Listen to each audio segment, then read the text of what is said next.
தமிழக காங்கிரஸ் கமிட்டி தலைவராக இருந்த அழகிரி மாற்றப்பட்டுள்ளார்.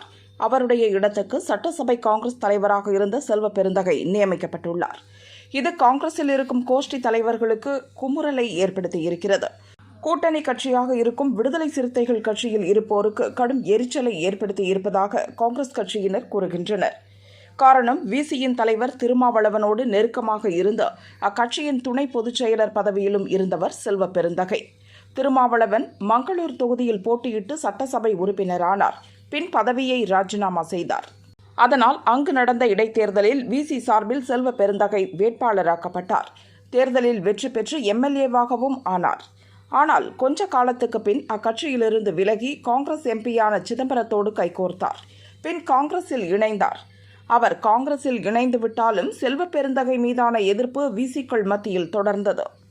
இந்நிலையில் அவர் தமிழக காங்கிரஸ் கமிட்டி தலைவராக நியமிக்கப்பட்டுவிட விசிக்களுக்கு பிடிக்கவில்லை. கூட்டணி கட்சியாக இருந்தாலும் காங்கிரஸ் தலைமை மீது விசிக்கள் கடும் அதிருப்தி அடைந்துள்ளனர். விசி துணை பொதுச் செயலர் வன்னி அரசு செல்வ பெருந்தகையை மாநில தலைவராக்கிய காங்கிரஸை கடுமையாக விமர்சித்து கட்சியின் கருத்து போல சமூக வலைதளத்தில் பதிவிட்டுள்ளார்.